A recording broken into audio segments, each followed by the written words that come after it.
Hola.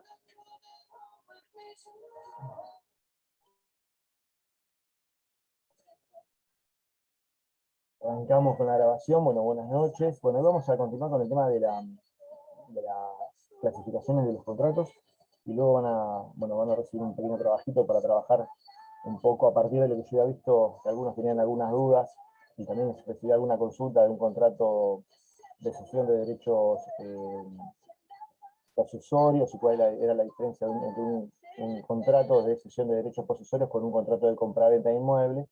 Así que bueno, yo voy a enganchar eso con un trabajo práctico, pero además le voy a enganchar para que ustedes vean bien la diferencia entre lo que es un contrato de compraventa o boleto de compraventa, una cesión de derechos posesorios y para qué sirve, cuál es el objeto, y la diferencia fundamental con el contrato de locación, que tuvimos oportunidad de hablarlo un poquito en las clases, pero bueno, como para ir viendo la diferencia y viendo cómo se tiene que redactar el contrato. Yo les voy a traer un modelo, que es el del contrato de cesión. Ustedes van a tener que indagar un poco sobre los contratos de compraventa y boleto de compraventa y contrato de locación de inmuebles. ¿Está? Así que bueno, eso va a ser la tarea. Trabajar un poquito sobre ese tema. Para que lo entendamos, por ejemplo, nosotros en el derecho penal vemos mucho la diferencia, por ejemplo, entre un robo, un hurto y una estafa. Son tres tipos penales que tienen una cierta relación, pero que guardan diferencias fundamentales intrínsecamente hablando, ¿no? En lo que es el núcleo, el objeto. Bien, en el ámbito civil, la diferencia entre un boleto de compraventa, una cesión de derechos posesorios de inmueble y un contrato de locación, guardan relación, ¿por qué? Porque siempre se vincula a disposición o transmisión de derechos sobre inmuebles, pero tienen diferencias fundamentales. ¿Está?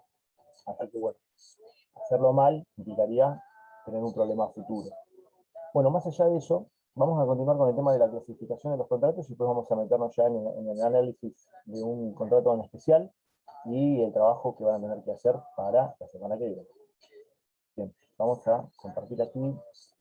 Profe, le hago una consulta. Sí, todas las que quieran. Con ese trabajo práctico que usted va a mandar hoy, ¿cerraríamos el cuatrimestre o hay algún otro trabajo más? No. En lo que concierne a trabajo, ese es el último, chicos. El último. Y la clase que viene nos explicaría cómo sería el tema del final, porque ya nos quedan poquitas clases. Sí, la clase que viene ya, seguramente el final va a tener la misma modalidad que tenemos nosotros los exámenes, escrito, y después una parte oral. Se va a limitar a lo que serían los temas dados durante el segundo cuatrimestre, después de las vacaciones. O sea, es mucho más acotado que el primero.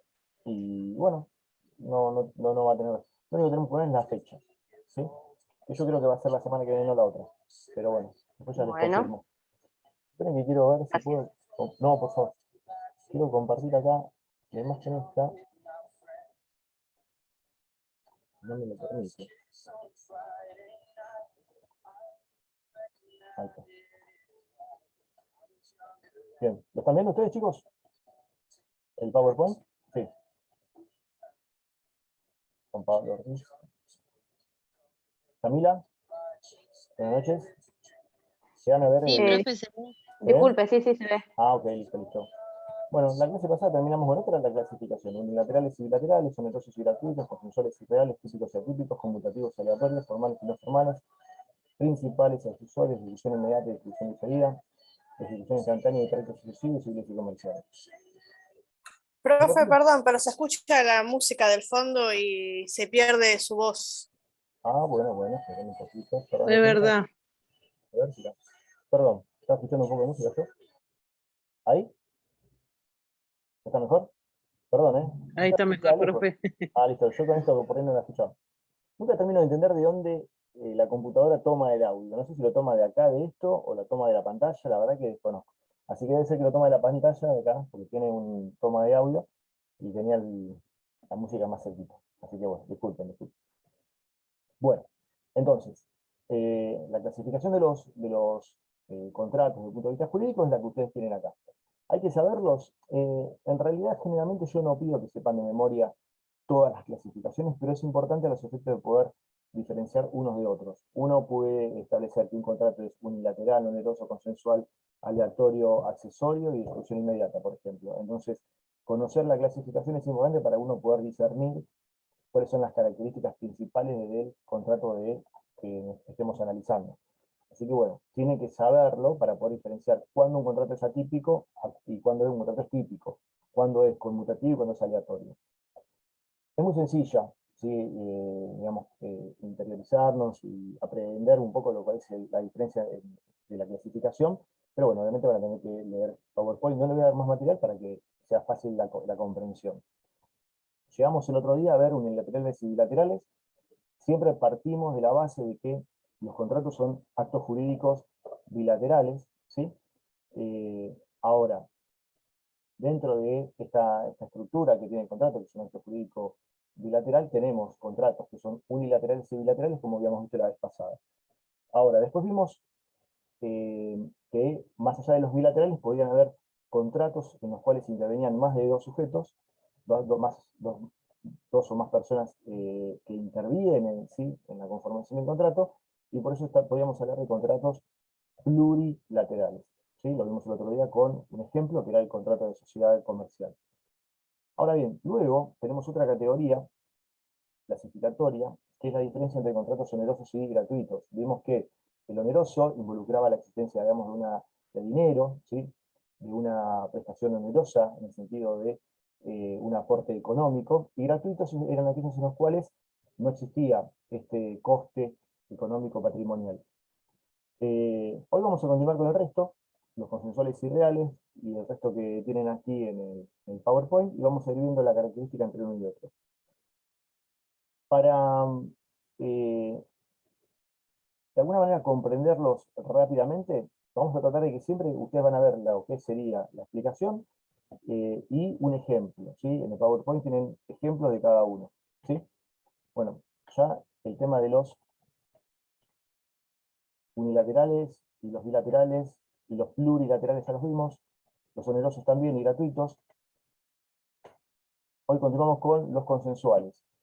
Cuando nosotros hablamos de contratos consensuales y los diferenciamos de los contratos reales, consensuales hablan de consenso. ¿Esto qué significa? Que un contrato va a ser consensual cuando se perfecciona, ¿sí? Recuerden que había, en la formación de un contrato había una oferta, una aceptación y un consentimiento. Alguien que oferta algo, alguien que lo acepta, y con esa aceptación se perfecciona el contrato, ¿sí? Cuando se perfecciona hablamos de consentimiento, es el momento, digamos, del perfeccionamiento del contrato. Cuando nosotros hablamos que un contrato es consensual, decimos que se perfecciona con el mero consentimiento, cuando hay un acuerdo de voluntades.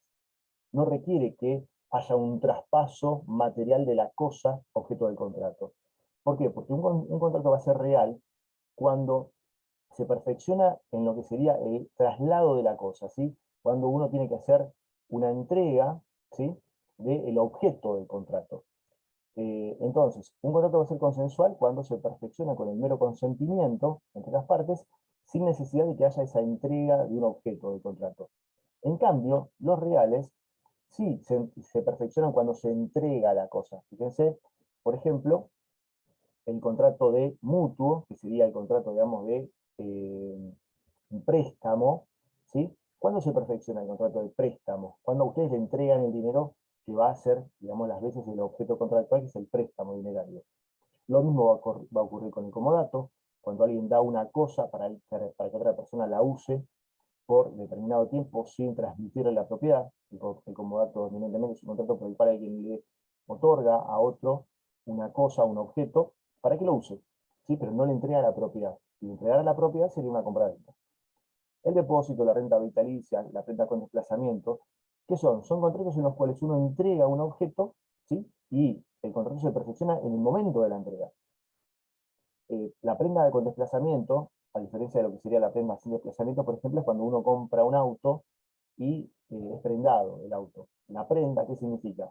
Que es un contrato por el cual se asegura el cobro de un crédito, pero yo te entrego la cosa. ¿Cuál sería la cosa en el objeto del contrato de una prenda con desplazamiento? Por ejemplo, la entrega de un rodado. Cuando yo vendo un rodado, pero le constituyo un contrato de prenda, significa que yo me tomo como garantía, ¿sí?, del pago de la deuda, la propiedad que doy, que otorgo, digamos, la propiedad que yo transmito, sería el objeto, digamos, para el acreedor. Por eso se habla de desplazamiento, es una prenda con desplazamiento. Yo constituyo la prenda, pero le otorgo el objeto para que el deudor, ¿sí?, pueda llevárselo, pero en caso de falta de pago, obviamente tengo una garantía de cobro respecto a esa misma cosa, ¿sí? Entonces, la diferencia entre consensuales y reales es esa. En una el contrato se perfecciona con el mero consentimiento de las partes, esto es oferta, aceptación y consentimiento, y en el otro no. En los contratos reales, el contrato se Oferta, perfecciona, perdón, profe. sí, Oferta, aceptación y ¿qué dijo? consentimiento. Esas serían Gracias. las tres etapas, ¿sí?, de perfeccionamiento de un contrato. Alguien oferta a una persona determinada o indeterminada algo. Por el otro lado, alguien acepta esa oferta y cuando digamos, se juntan, ¿sí?, la oferta y la aceptación, con la aceptación se produce lo que sería el perfeccionamiento del contrato, que sería el consentimiento. Ahora, ojo, que en los contratos consensuales se formaliza o se perfecciona el contrato con el mero consentimiento. En cambio, en los reales no. En los reales requiere, ¿sí?, la entrega, ¿sí?, de la cosa. Luego tenemos lo que se llaman los contratos típicos y atípicos. Para que entendamos la diferencia, los contratos típicos, esto anótenlo, son los contratos que están regulados específicamente por el código, ¿sí?, y que cumplen con ciertas exigencias normativas. Los contratos típicos son los contratos regulados por el código. Cuando nosotros hablamos del código, también podemos hablar de algunas leyes, ¿sí? En cambio, los contratos atípicos son algunos contratos que no están legislados, ¿sí? Por ejemplo, nosotros cuando hablamos de regulación de los contratos, siempre vamos a tener que ir a el Código Civil y Comercial de la Nación, pero eso no quita que hayan algunos contratos que estén regulados por algunas normas especiales. Si nosotros hablamos de contratos típicos, estamos hablando de contratos de contratos regulados, ¿sí? En cambio, cuando nosotros hablamos de los contratos atípicos, ¿sí?, mencionamos que, por ejemplo, que son los contratos que carecen de una regulación legal específica, ¿sí?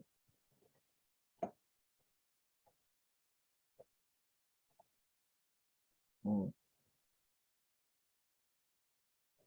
Pregunta, ¿ustedes siguen viendo el PowerPoint? ¿Sí, no? ¿Cómo dijo, profe? ¿Los contratos? Carecen, si se ve. Ah, ok, listo, listo. Les decía, ¿Carecen de alguna legislación, dijo? no, los contratos atípicos carecen de una regulación específica, carecen.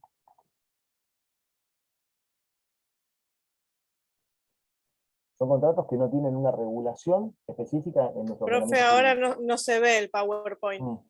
Sí, porque recién quise darle entrada a un compañero y... A ver, esperen que lo voy a compartir de vuelta.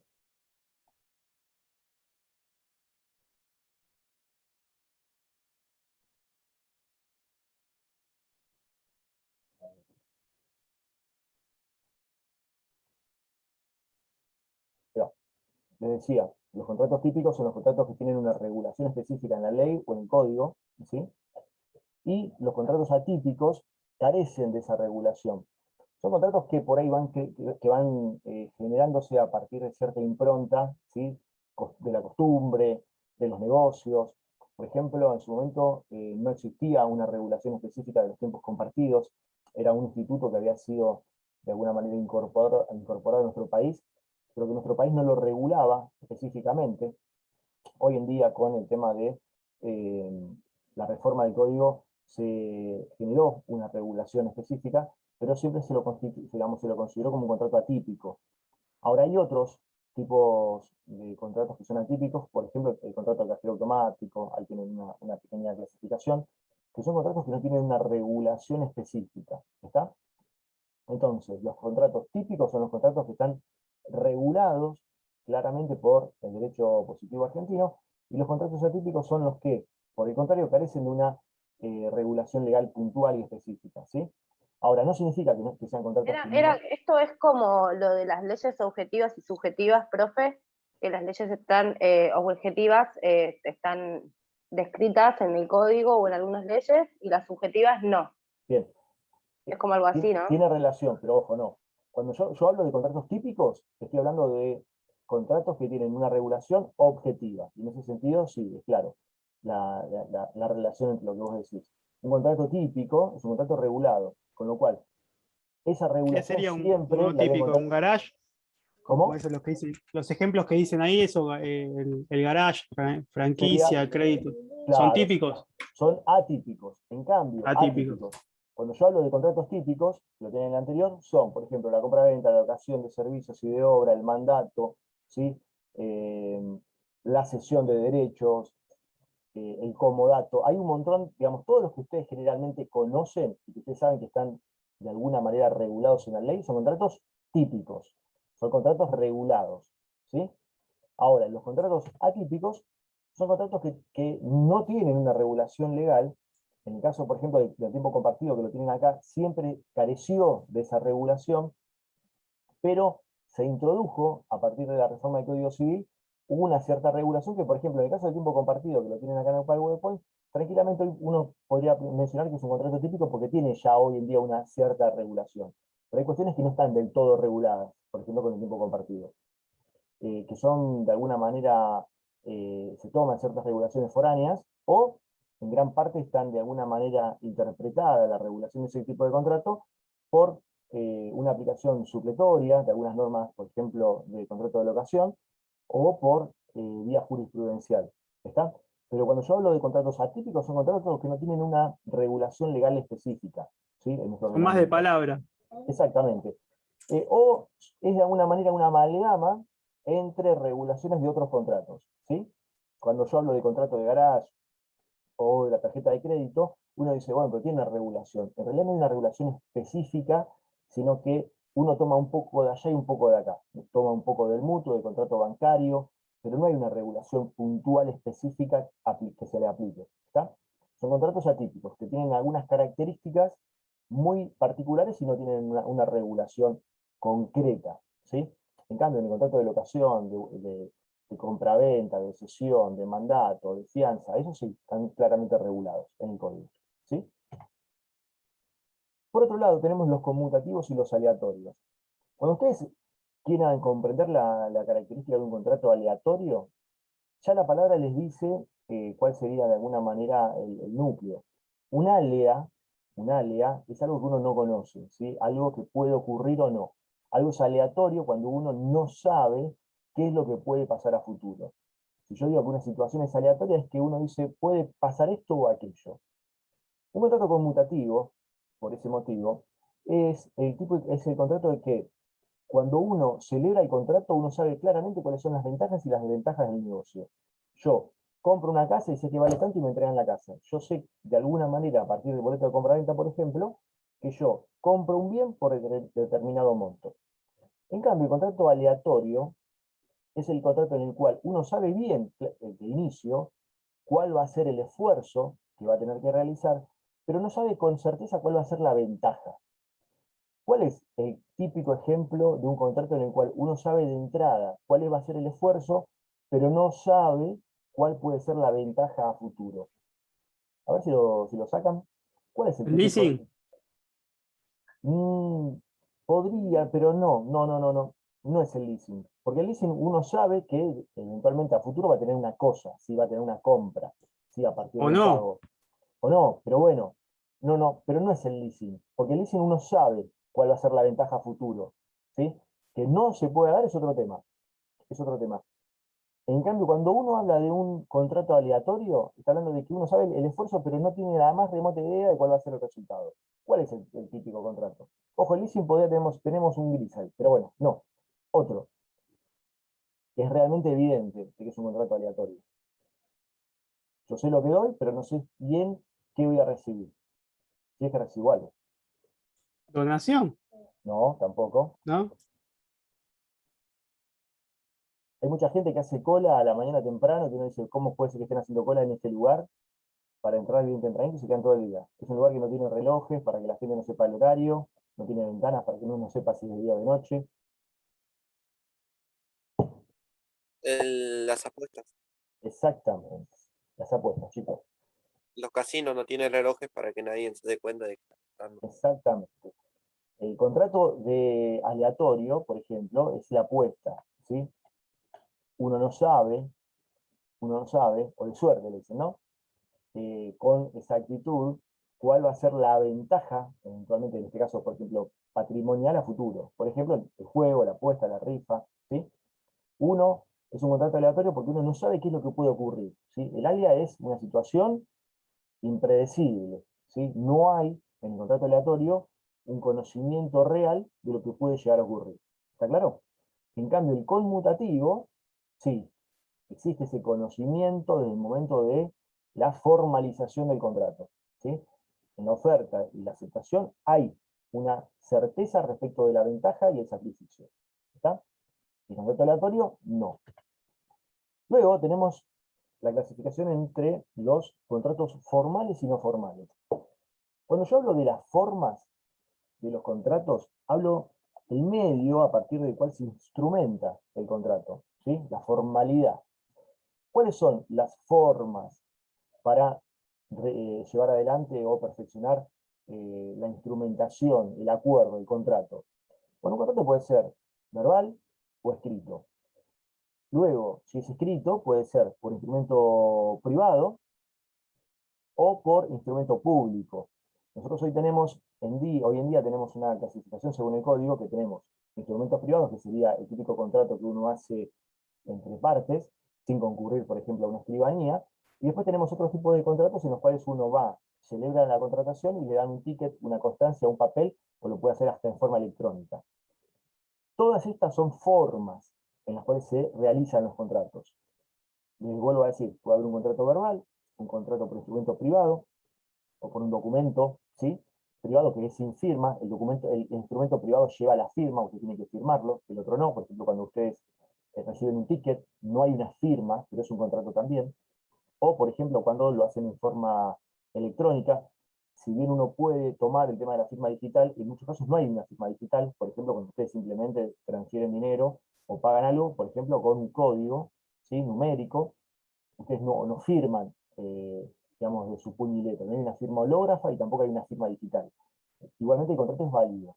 Está aceptado hoy en día, según el ordenamiento jurídico argentino, como un contrato válido. Y por último, desde el punto de vista, digamos, de la forma más sacramental y la más compleja es cuando uno tiene que ir a una escribanía y celebrar el contrato a través de un escribano. Bien.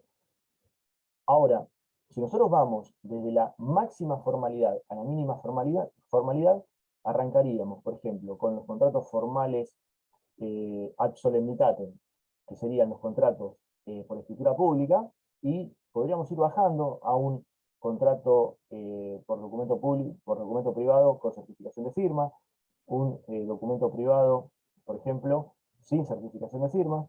Podríamos continuar con un documento, por ejemplo, un recibo o un contrato digital, donde prácticamente tampoco ni siquiera hay firma, ni siquiera firma digital en algunos casos. Y por último, podríamos llegar hasta un contrato verbal, que prácticamente ya es sin forma, ¿sí? Entonces, para nuestro sistema jurídico existe un principio general que es el tema de la liberalidad de formas, o de la amplitud de formas. Para nuestro ordenamiento jurídico, a partir de la reforma del 2015, no, digamos, se plantea la libertad de formas. ¿Qué significa esto? Que los contratos para nuestra ley pueden ser de alguna manera formalizados de multiplicidad de maneras.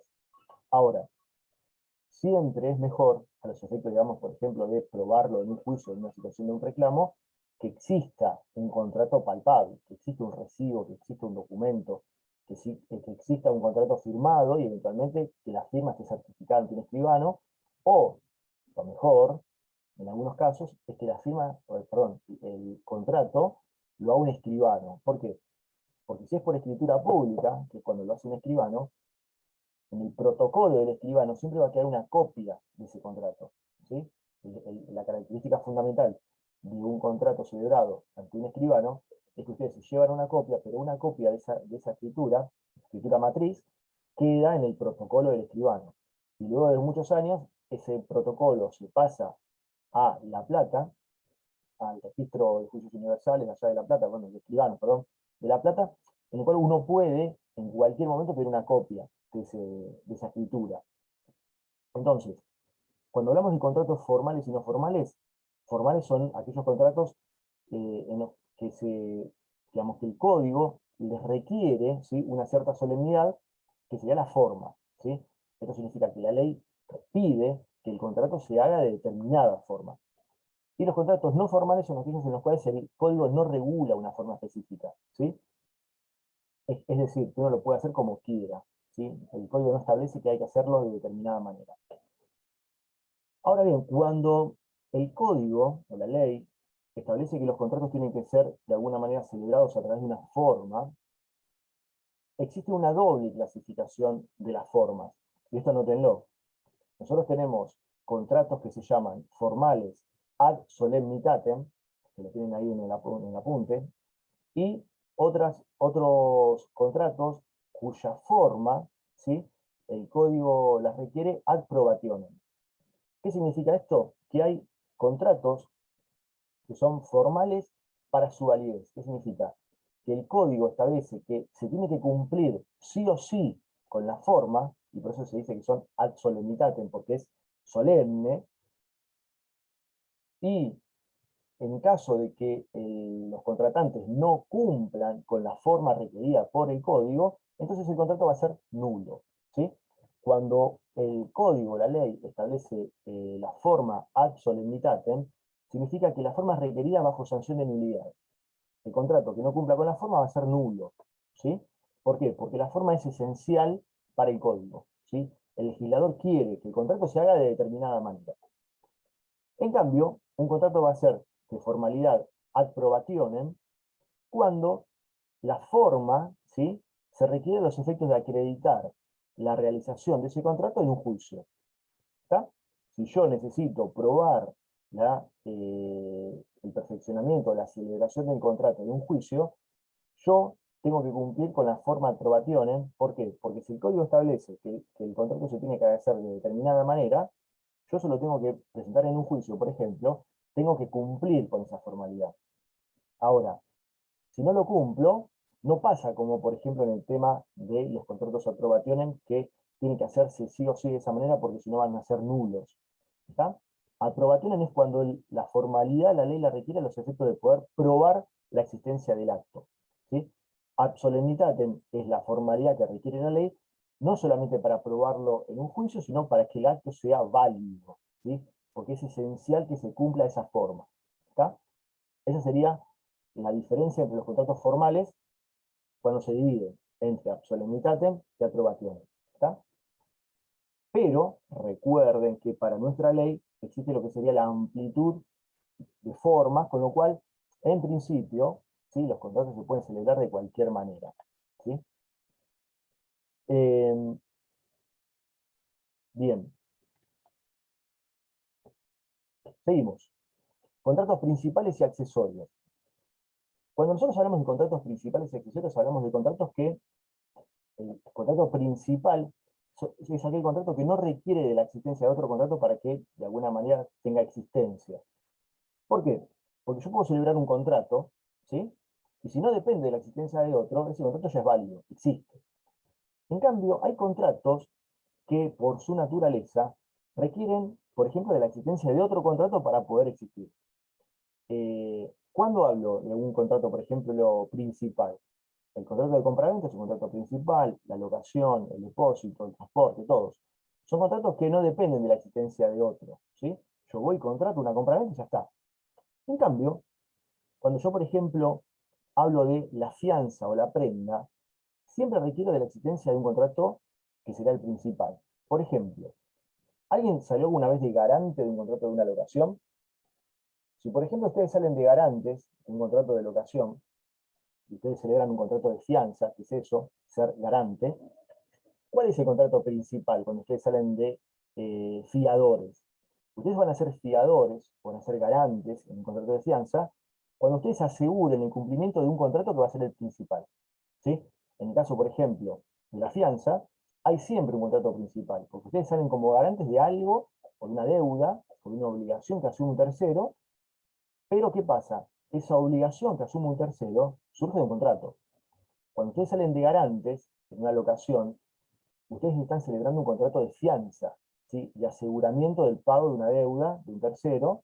Pero ¿cuál es el contrato principal? El contrato principal sería el contrato de locación, pero la fianza es el contrato accesorio. ¿Por qué? Porque depende del otro. ¿Está? Lo mismo que la prenda.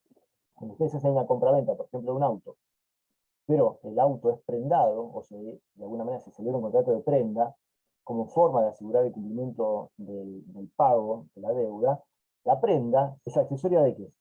Es accesoria del contrato principal, que es la compra-venta del automotor. ¿Me explico? Ahora, ¿cuándo de alguna manera puede llegar a vencer la fianza o la prenda? Cuando se satisface el crédito del acreedor. Si, por ejemplo, el locador en la locación le es entregada la propiedad y no se generó ninguna deuda para el locatario, digamos, del locatario hacia el locador, el contrato de fianza fenece, ¿sí? Y no tiene más efecto porque obviamente se canceló el contrato principal. Lo mismo que, por ejemplo, en la compraventa de un rodado. Pero siempre estos contratos, la prenda y la fianza, son contratos accesorios del contrato principal. ¿Está? ¿Se entendió? Camila, Pamela. Sí, profe, se entregó. Se entendió, perdón. Bien. Siempre recuerden que el contrato principal es ese contrato que no depende para su existencia de otro contrato. Y el accesorio sí. Sí, está como si fuera enganchado a la existencia de otro. El típico ejemplo, como para que lo recuerden, es el tema del garante, ¿sí? O el fiador en el contrato de locación. Pero ojo, que la fianza también se puede.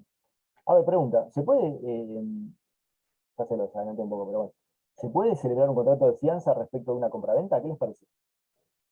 Es muy común verlo en una locación, por ejemplo. Sí se puede. Se puede. Si lo que vos, si vos y lo que la otra persona está buscando asegurarse de que le paguen lo que le están comprando y vendiendo. Muy bien. Necesita un garante.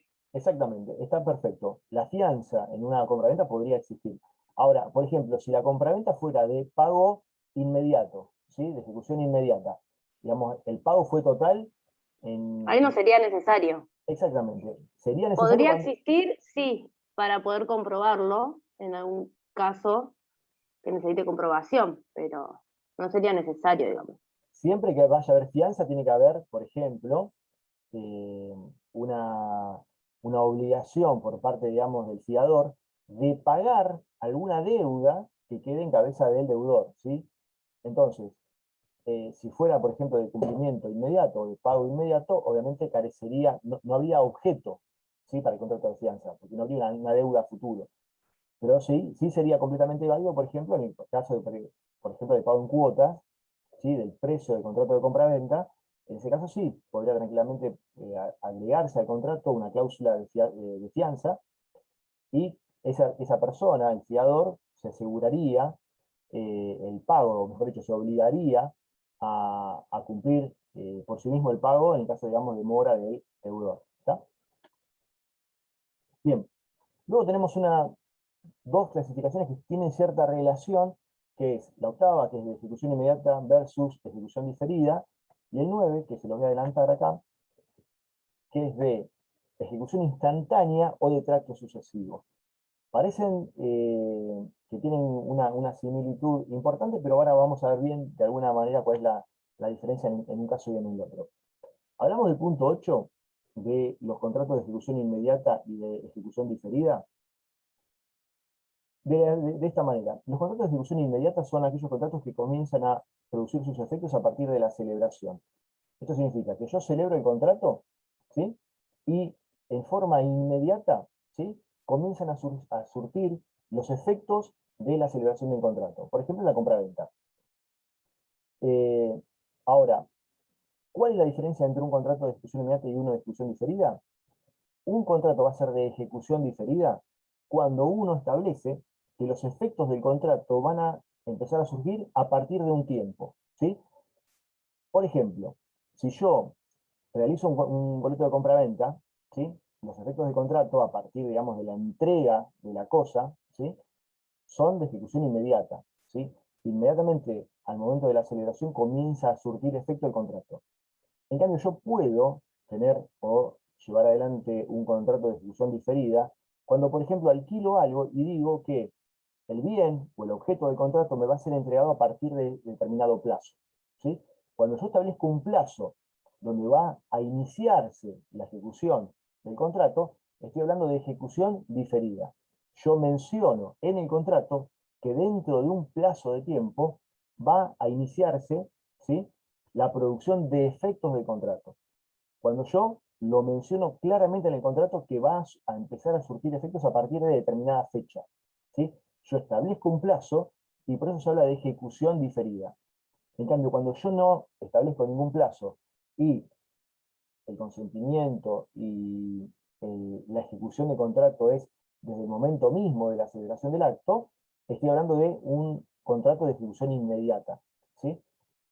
Anótenlo, va a ser de ejecución diferida cuando yo establezco un plazo a partir del cual va a empezar a surtir efecto o a producir efectos el contrato. Pero lo tengo que dejar claramente establecido en el contrato, ¿sí? Que va a haber un plazo y a partir de determinada fecha va a comenzar a surtir efectos. ¿Está? Esa sería una condición para que el contrato sea de ejecución diferida. En cambio, cuando yo hablo de ejecución instantánea y de tracto sucesivo, significa que cuando yo hablo de un contrato de tracto sucesivo, estoy hablando que los efectos, ¿sí?, del contrato se van a ir prolongando en el tiempo.